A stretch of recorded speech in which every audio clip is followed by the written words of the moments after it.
Welcome to the W2W review. I am the Oakland Knight, and joining me from his LA studio is my partner in crime, Raider Pirate. What's up, Pirate? What's going on, Raider Nation?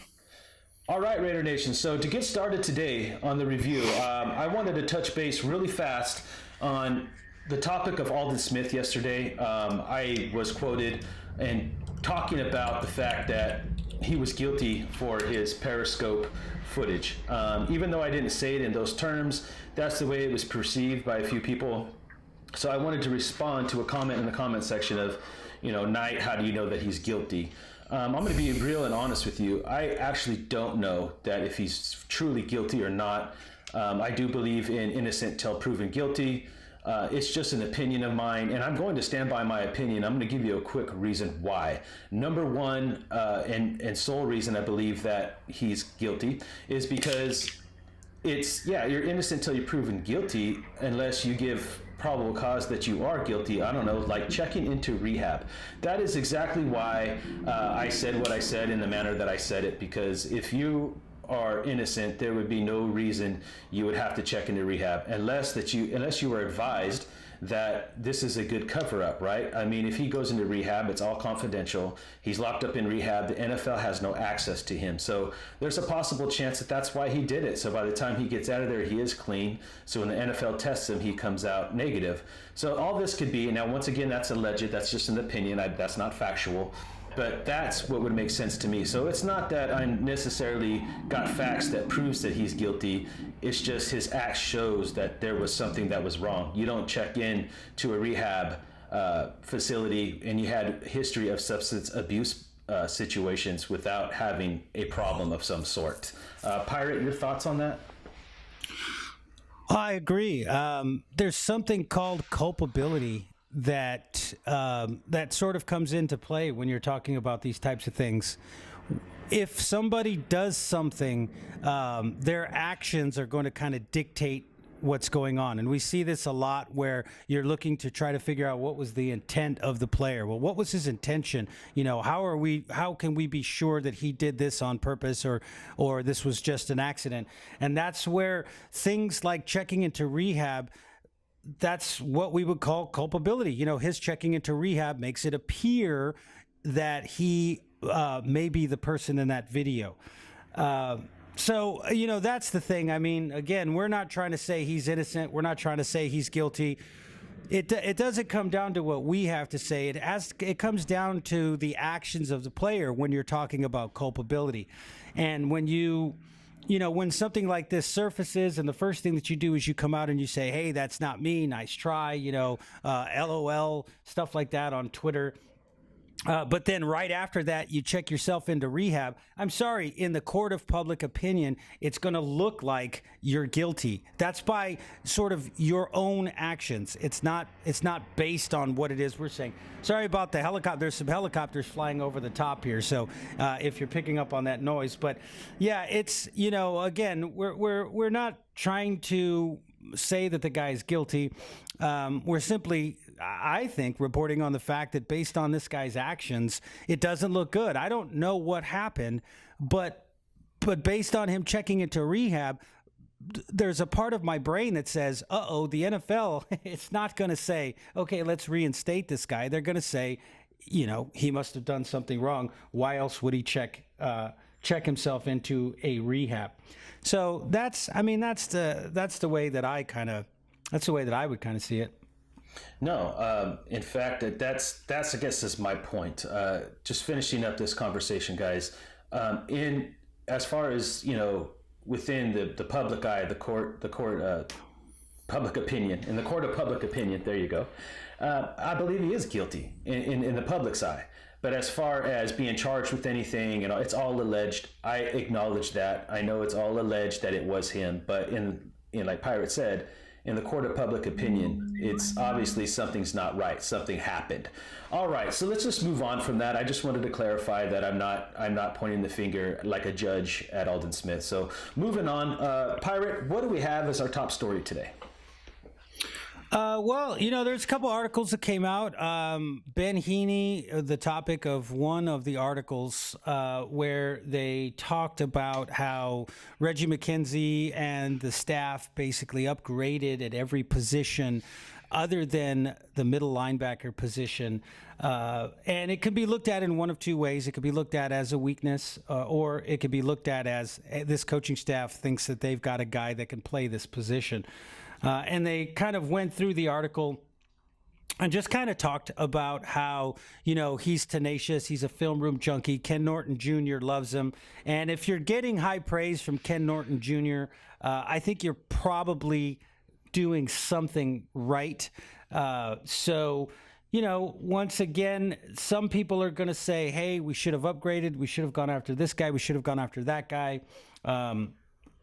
Other people are going to say, give the guy a chance. Again, I say it all the time. Greg Biekert was a great example of a guy that you draft in the 6th round. You drafted a guy before him, but Biekert outplays him, and becomes a starter and a fixture in this defense for a long time because of his instincts. So I, for one, think that they're in a good position. We're going to see in the next couple of weeks. But I think last year in training camp, we were all extremely excited about what Ben Heeney brought to the table. No, exactly. And I think that there's a lot of players that we have on this roster right now that you could talk about as far as, what is their true physical asset to this football team. And when I look at Ben Heeney, for me, I see a guy that has great ball skills, great knowledge of the game. He plays really fast, and that's something that as linebackers, if you look at that Denver linebacking core, they were known for playing really fast. So adding a guy like Ben Heeney is essential to what we could do on defense, especially at the second level. And the only knock, I guess I could say, and it's really not a knock. Once we start breaking this down, you understand what I mean. It's not a knock, but it's his height. The only question mark with me in Ben Heeney is based off his height. Now, I've watched a linebacker and Brian Urlacher have no problem with his height, but that was something that was mentioned about him.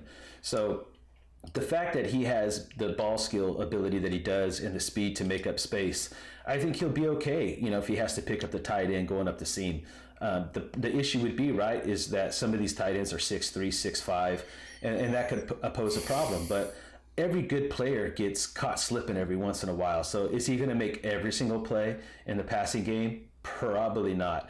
But all the other stuff that he brings to the table, because he's not one-dimensional like Curtis Lofton, is just going to be a huge asset to this football team moving forward. When you have a guy that has the football instinct, the football IQ, and the speed to back it up, this guy's going to make plays. And just like the article read, it's not just Ben Heeney, okay? There's 10 other people on the field, and he plays next to Malcolm Smith on one side. At times, it'll be Malcolm Smith. It's going to be guys like Calhoun and Neron Ball, and maybe even a Cowser. So, all these guys got to do their job too. And as long as the pass rush is holding itself up, you're going to see Ben Heeney make a ton of plays. This guy has, like I said, the IQ, the instinct, and the speed to make huge plays. We saw it last season. So the problem with people saying that, Ben Heeney's getting burned out there in practice, well, that could be a testament to how good our offense is, right? And they know how to play him. So this is great practice for him, going up against guys like Walford, Rivera, Lee Smith, all these guys that he gets to go up against is just going to help him progress in his coverage ability and move forward as a linebacker. So we always got to take that into consideration. We don't expect the guy to be perfect, but I think he's going to make a ton of plays. Pirate, your thoughts? Well, and you look at the players that are going to be around him. He says himself, he looks around and he sees he's got Khalil Mack out there. He's got Bruce Irvin, the secondary has been revamped, so it's not like he's a young player trying to get a bunch of other young players into position. This is a guy that has to take the call that comes in from Ken Norton, and he has to relay it to the guys that are around him, and they know what they need to do in any particular position, right? Again, Irvin said already that he's familiar with what it is that the Raiders are trying to do. So it's not like you need to bring him up to speed. Exactly. And the rest of the guys also are in their second years, right? So if you look at all of the linebackers, they all know what they're supposed to be doing, right? And then if you look in the secondary, and like I said, I think that this team is going to be a lot different. Imagine that you've got Ben Heeney out there with someone, say, like Carl Joseph, as opposed to last year when you had Curtis Lofton and maybe Taylor Mays trying to cover somebody down the field, right? So you've got Curtis Lofton and Taylor Mays, who are pretty much the same athlete, right? Mays was faster. I shouldn't say that, but he was horrible in coverage. So now you're going to have a guy like Ben Heeney, fast, athletic, much better against the pass, and then a guy like Carl Joseph, right, or Reggie Nelson. However, they're going to mix up. It's going to depend on the defenses that they're calling, but it's just this defense is just going to be so totally different, and that's what I'm so excited about. Is that people keep kind of looking at it like, well, they didn't fix the middle linebacker spot. Well, no, but they created a lot of pressure and helped the front of this defensive line, and they secured the back of this defensive line. Look, if we're getting beat for 7 yards here or 12 yards there or 6 yards there, that's different than getting beat for big plays on a constant basis. I mean, we saw that, last year and the year before that. It's 3rd and 16, and they're picking up the 16 yards, and they're doing it against our corners, and they're doing it against our safeties. We're not, every once in a while Curtis Lofton was running out there in the mud and getting beat, but for the majority of it, it was in the secondary that we were getting beat. There's a lot more pressure this year. We're going to have much better coverage on the outsides, and our linebackers are more athletic, and they bring more to the table than what we put out on the field last year. So I think Ben Heeney is going to be just fine. I think this defense as a whole is going to be just fine. No, exactly, and I think that's the final point we need to make on Ben Heeney is size doesn't always matter, and there's 10 other people on the field, and where they upgraded on this defense in the pass rush and in our coverage ability, not only on the outside but in the backfield with our safeties, that's just going to help our linebackers, guys. I mean, linebackers are hitting gaps, and they're the second line of defense. So the fact that Ben Heeney plays so fast is going to be such a huge asset moving forward. I think that sometimes it's overlooked what he does bring to the table. We have a bad taste in our mouth for what we saw last season, but if you guys recall, by the time Ben Heeney got in there and Amerson was playing well and TJ Carey came back up the corner, we weren't getting beat as bad from the tight end as we were at the beginning of the season. So, stay focused on that. And the fact that you move from training camp and practice into even preseason games where he could play at full speed and make plays at full speed, that's when we'll get the true test of his progress moving forward in his second year. Just be happy that it's not Curtis Lofton back there that's good against the run and nothing else. So, all right, guys. So at this point, we're going to take a quick break, and then when we get back, we're going to get into some really good quarterback talk again, because there's a story out there that me and Pyrie are going to touch on that's going to open your eyes to exactly where we're at right now, talent-wise. All right, we'll be right back.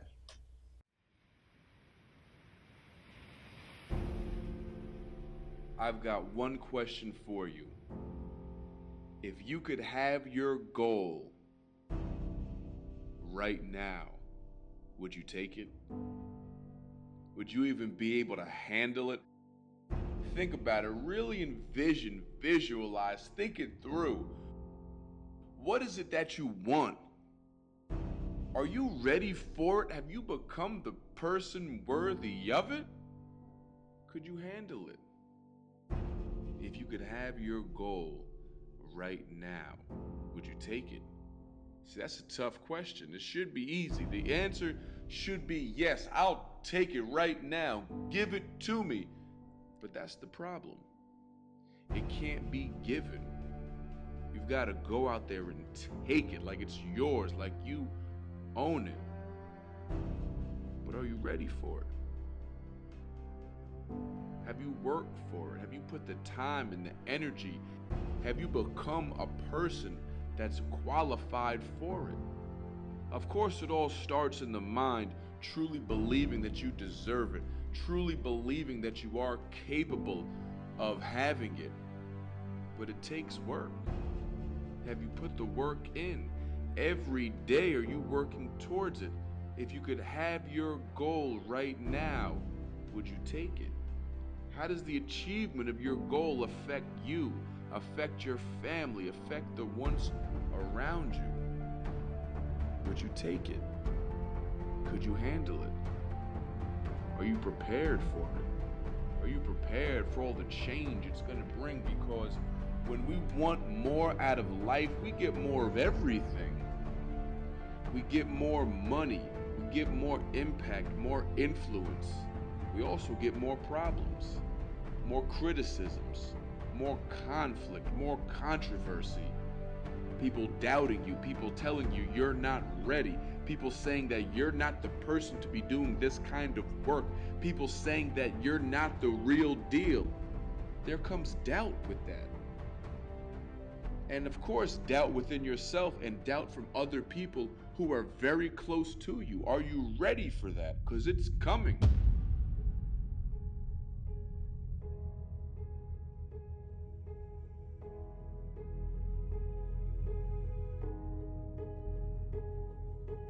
Have you built the relationships that can help you get through the storm?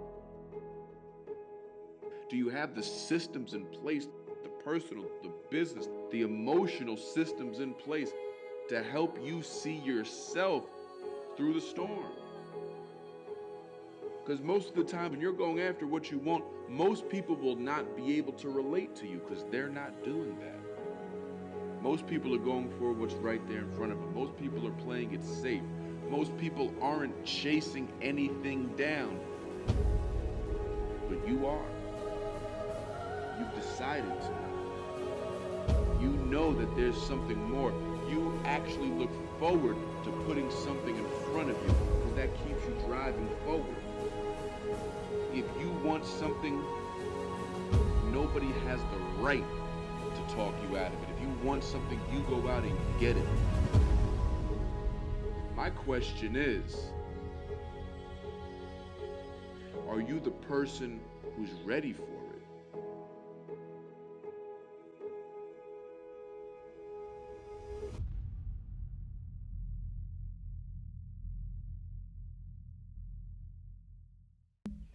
All right, guys, welcome back to the W2W review. I'm the Oakland Knight, and as always, joined by Raider Pirate. All right, so we're going to get into a really nice topic here. Pirate, what do you got on the docket? Yeah, so another article came out where they were talking about revisiting the trade for Carson Palmer. We basically gave up 2 first-round draft picks for Carson Palmer, and then we basically got a 7th round pick and moved up in the 7th round. We got a conditional pick and then moved up in the 7th round. Or we got a 6th round pick, I guess it was, and a conditional pick in the 7th round. And they kind of took a look at it, and it's one of those things where you look at it, and again, you kind of take it with a grain of salt. Mm-hmm. Palmer's record with the Raiders was 8-16. His record with the Cardinals is 29-9. So when you look at that, you'd be like, oh, wow, man, he did a lot better when, now that he's with the Cardinals, right? He's only lost 9 games, won almost 30 games, right? And then if you look, you'd say, well, God, he lost twice as many games as he won when he was in Oakland. And it's like they want you to be able to compare the two and say, oh, well, the Raiders, were just a terrible team. Mm-hmm. And that is indicative of sort of what happened. But my question is, if you took Carson Palmer now and you put him on this Raider football team with the defense, with Jack Del Rio as his head coach, not having, Hugh Jackson as his head coach, and if you gave him Amari Cooper, Michael Crabtree, Clive Walford, Rivera, Latavius Murray, this offensive line that they have assembled currently, mm-hmm. He's, again, with the defense that they're putting out there, which is going to be very reminiscent, I think, of a Cardinal defense, fast, big and hitters, he's probably going to do fairly well if you go back 2 years. Right. So what are your thoughts on that? No, I think you're hitting a lot of points right on the head, man. I mean, you got to look at the talent. That was when we had this conversation before getting on air in pre-production. I mean, come on, guys. The talent that we had surrounding Carson Palmer was mediocre at best. I mean, his first year when we drafted or traded for him with Hugh Jackson, there was a ton of more talent even then. And a lot of the stuff that we were able to do in that season was Hugh Jackson being very creative, flea flickers, fake punts and stuff like that. By the time he came into his second year and he was working with Greg Knapp took Carson Palmer from being a pocket passer and tried to roll him out more. And Carson Palmer was able to do a good job with that. But once again, the talent that we had on this team, I mean, Darius Hayward-Bay, for example, TJ Houshmandzadeh, who became more of a liability than anything. Denarius Moore's rookie season, which he had a breakout season, but it still didn't amount up to much. So we did not have a true number one wide receiver for this guy to work with on top of it. The running game, McFadden hurt once again. There's just so many things that was compiled on to what we got from Carson Palmer. Now, my biggest knock on Carson Palmer was the simple fact that, you know, he was born basically with a silver spoon in his mouth. He expected everything, and he did not want to take his time to see where this team was headed, and he asked for a trade, so Arizona picked him out. But make no mistake about it, you know, Arizona got a great deal, and that's why they were a playoff team. When you as far as comparing him to Derek Carr, I mean, I'm just going to flat out say this about comparisons. I mean, comparisons has its value. You can compare certain players. Derek Carr's been compared to Aaron Rodgers. Derek Carr tries to compare himself a little bit, and the media too, to Brett Favre because of the way he wants to play. That was his favorite player. So there's definitely a lot of comparisons you can make, but you can't put any stock into comparisons because, you know, if you looked at just the Raider career, how could you compare Derek Carr to Carson Palmer on talent alone? So surrounding talent, that is. So when I look at this situation, man, it really comes down to me, let's not worry about if Derek Carr can be a Carson Palmer on the Raider system the way Carson Palmer is in Arizona. Let's let Derek Carr be the best Derek Carr. Now, Derek Carr, it has all the tools. We talked about it a little bit more in detail yesterday, and now he has the talent around him. The future is so bright, not only for this quarterback, but this team, because the talent level with Amari Cooper, Seth Roberts, Michael Crabtree, Latavius Murray, exciting things we're expecting from DeAndre Washington, Clive Walford, this offensive line, night and day to what Carson Palmer had to work with. Pirate, your thoughts? Yeah, I mean, I totally agree. If you just look at the wide receiver position, if you just look at the wide receiver or the tight end position that Palmer was working with when he was with the Raiders, you know, his tight end was Brandon Myers, right? Right. And Osbury, you know, and Myers had a decent season. I think he was probably the most consistent guy that was there. But like you said, Hayward-Bay just, you know, total bust, dropping everything. Lewis Murphy, Chad Shillings, you know, Denarius Moore was just a punt returner pretty much in 2011, got a little bit more involved in 2012.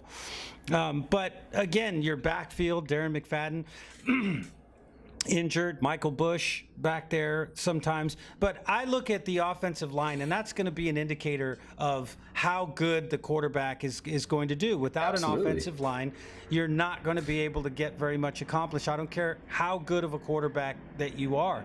And when you're looking at, you know, Bruce Campbell, you know, Samson Satelli, you know, we had drafted Steve Wisniewski, but we put him over there at guard. He was always soft. He was a legacy player, but he was one of the softest. He was a zone blocking guard. He was not the tenacious, you know, mauler that his uncle was.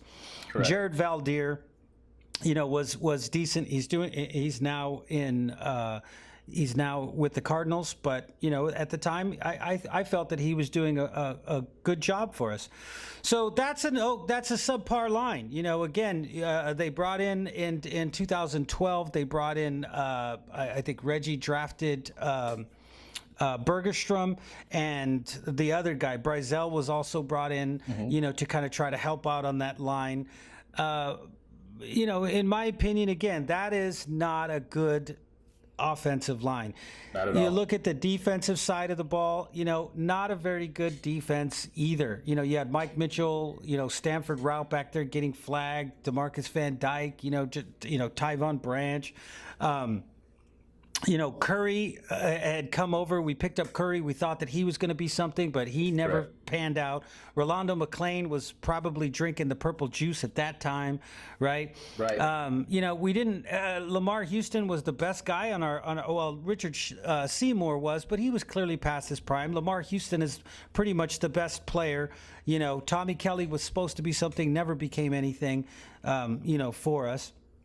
So defensively, we weren't very good. Offensively, we weren't very good. There's a reason why we lost more games than we won. And that's the way that I look at it. Like you said, the comparisons, it's so hard to sit there and compare quarterbacks against quarterbacks. Schemes could be different. Coaching staffs could be different. Absolutely. Bruce Arians is a much, much better coach than Dennis Allen. Let's face it. We don't know what Hugh Jackson is going to be until, he gets through his Cleveland experience. So, whatever. He came in the middle of that season. It was just a fiasco. I mean, he came in on like a Monday and was playing or Tuesday and was playing on the Sunday. I mean, who does Correct. that type of thing, right? Correct. So that tells you the state that this team was in with Terrell Pryor, who some people believe should be league MVP. So at the end of the day, it's not a legitimate comparison.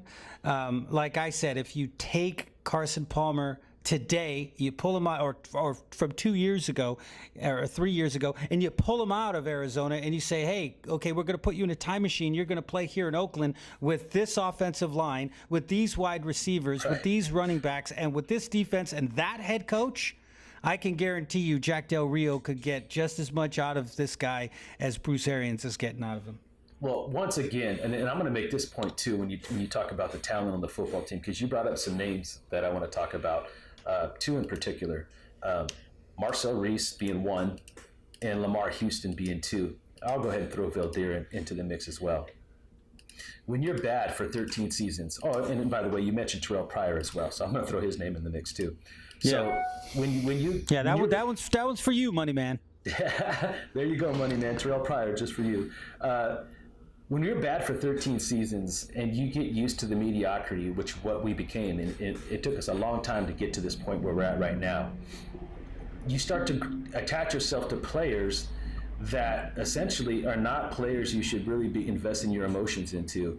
And I might get some slack for this, but I'm going to keep it real. I'm going to always try to keep an unbiased opinion on the show. So Marcel Reese, Terrell Pryor, Lamar Houston, Valdir, these guys were, at the time, the cream of the crop of what we had. So it's natural to draw to these players because Marcel Reese was making plays, Valdir was holding it down on the left side, Terrell Pryor's running around doing 90-yard runs against the Pittsburgh Steelers. Lamar Houston looked like he had the potential to be some type of sack machine. But outside of Marcel Reese, who's still on this football team, who hasn't made as many plays because, well, the talent is better around him, he's not the focal point, and Valdir, who went to Arizona protecting Carson Palmer, believe it or not, he's able to continue to be a great, outstanding left tackle. But where's Lamar Houston? Lamar Houston is no longer a threat on the Bears. I believe he went to the Bears. He's not doing anything special over there. What does that mean? What we had? I mean, he was just the best of what we had. It wasn't that he was the best or a great player. And, Terrell Pryor, once again, guys, if Terrell Pryor was the answer in the future at the quarterback position, why is he not playing quarterback today? He's had 2 opportunities. He failed at both those opportunities with Cleveland and Seattle. And now he's a wide receiver for the Cleveland Browns. So, I mean, that pretty much sums up the fact that if we put all of our eggs in one basket for Terrell Pryor being the future at quarterback, we would have been making a huge mistake. So, kudos once again to this organization for realizing that, drafting a guy like Derek Carr, trying to bring in guys like Matt Schaub and Flynn to find that answer and not putting everything on Pryor because it was obvious that would have been a mistake. Your final thoughts on that, Pirate? Yeah, I think you hit it on the head. I mean, that was the best of the best. But if you look at the rest of the team, I mean, where's Terrell Pryor? He's a wide receiver, like you said, in Cleveland. Where's Michael Bush or Darren McFadden? Michael Bush has disappeared in Chicago. McFadden continues to get hurt. He had a decent season with the best offensive line in football, but he can't seem to stay healthy. Where's Jacoby Ford? Where's Darius Hayward-Bay? Where's Denarius Moore? Where's Lewis Murphy? Let's not even talk about our tight. Where's Brandon Myers? Who cares, right? Right. Same thing. Khalif Barnes, we didn't re-sign, but that's about it. The entire Jared Valdir is still doing a decent job and I liked Valdir. He's doing a decent job with the Cardinals. Where's Lamar Houston? Where's Tommy Kelly? Where's Seymour's retired? Rolando McClain.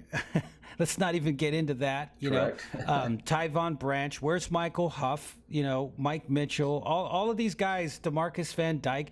It's not like these guys have had productive careers. All those names that we just talked about from 4 years ago are doing absolutely nothing. So, again, like you said, when you look at these comparisons and if we pulled up the 2011 Cardinal roster, I bet you they've probably, there's still 6 or 7 guys that are probably competing at a very high level on that football team. Sure. Right? So, we just didn't have time in this particular segment to go through and look at that, but we know that this has been a strong defensive team and that they've had strong offensive players before Carson Palmer went there. When Leinart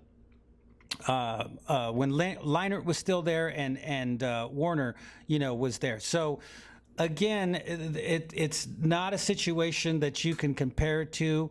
We're going to do just fine. Derek Carr I think he's going to have a stellar breakout season this year. He's going to lead this team into the playoffs. This is a family. This is a unit. And we're in good hands. I'm glad we don't have Palmer, because if we did, we'd be talking about how we need to find another quarterback, right? Because he's got maybe one more year left in him, and we wouldn't have went to the Super Bowl with him the last couple of years. Let's face it, right? So again, if we still had him, all we'd be looking for right now is a replacement for him at this point. So that's all I got on that. Yeah, and let's keep in mind, because we got rid of Palmer, Palmer is also requested to be let go, but we were able to put ourselves in a position to take a chance on Derek Carr and had these last few years to develop a guy like Derek Carr.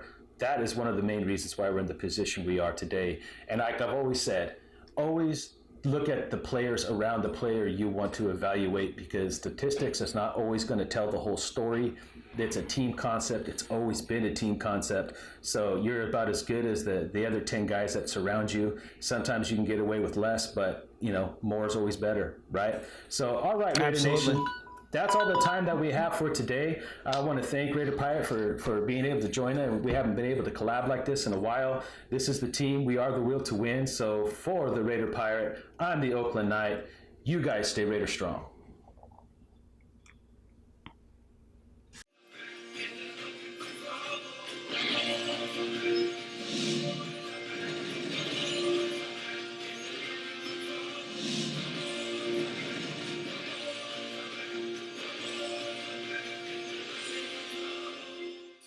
Hey there, I'm Jason Smith, also known as the Oakland Knight.